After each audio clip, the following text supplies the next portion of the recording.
Miss me?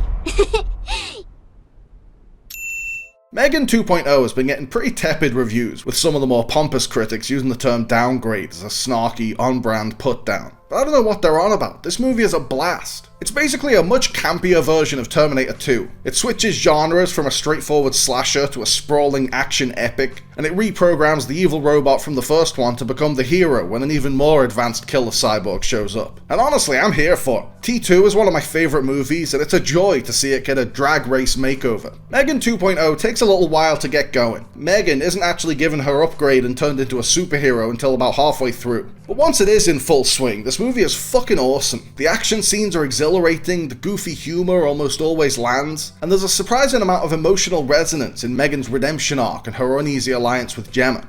I'll make you a deal. You can kill Gemma, but don't touch Katie. M3GAN.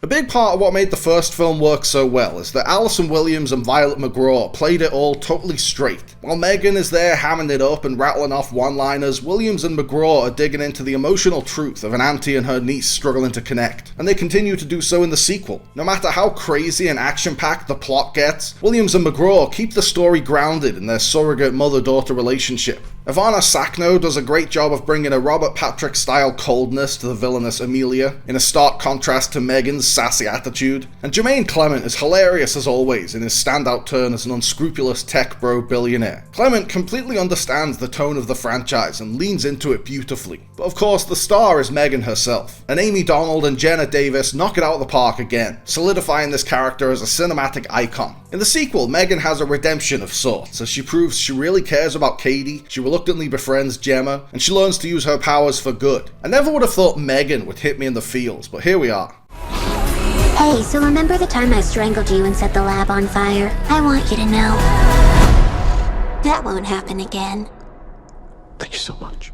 Surprisingly, M3GAN 2.0 has a better bad tech plot than Mission Impossible: The Final Reckoning. In both movies, a sentient artificial intelligence is threatening to take over the world and a plucky group of heroes are trying to thwart it. But Mission Impossible tells that story in the most boring way imaginable, with a lot of expository monologues in boardrooms. M3GAN 2 is much more effective at establishing the threat of the AI, giving the heroes a clear goal to stop it, throwing obstacles in front of them every step of the way, and constantly raising the stakes without boring you to tears with paragraphs of needlessly convoluted exposition. The first movie was a simple but effective parable about the dangers of letting technology raise your kids. The second one has loftier ambitions to examine the ethics of AI and the frustrations of trying to get tech companies to read the writing on the wall. It points out that the government is moving too slow to stop the rapid advancements in AI technology, and that any anti-AI legislation gets so watered down by the time it becomes law that it's basically ineffective. It's not really saying anything new, and it pays a lot more lip service to its themes than the first film, which conveyed its message more through metaphors. But it is highlighting an important issue, and the movie never gets so bogged down in this stuff that it detracts from the fun of the killer robot showdown.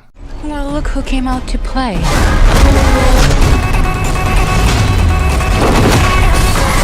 Gerard Johnstone was brought in to direct the first M3GAN based on the darkly comedic sensibility of his film Housebound, and by all accounts, when he came on board, he leaned even more into the campness. And it's easy to believe that, because he developed the sequel from the ground up, and it's jam-packed with that signature campness. But what's even more impressive are the incredibly well-directed action sequences. It's hard to believe Johnstone's never really done action before, outside a few episodes of The New Legends of Monkey, because he directs these set pieces with the confidence and kineticism of a seasoned action filmmaker. M3GAN 2.0 introduces some really fun new concepts that not only bolster the sci-fi, but bolster the characters too. There's a Neuralink tech that puts M3GAN in Gemma's brain, like the movie All of Me. We can all relate to that voice in our head telling us we're not good enough, but for Gemma, that voice is literally M3GAN reading her thoughts and judging her every move. M3GAN? You better believe it, sister. The sequel might not be as horror-centric as the first one, but it's just as funny. There are some hilarious running gags. Katie is learning martial arts and has adopted Steven Seagal as a role model. Gemma's pretentious new boyfriend Christian pronounces his name Christian and keeps correcting people. There's a great scene where M3GAN wholeheartedly sings This Woman's Work to Gemma. And Gemma's not into it at all, but M3GAN won't let her leave until she gets to the chorus. I understand this movie might not be for everyone, but I had a great time with it. It's a very different genre and narrative than the first one, but it's just as much campy fun. M3GAN, stay low. This is supposed to be a stealth mission. Did you hear me?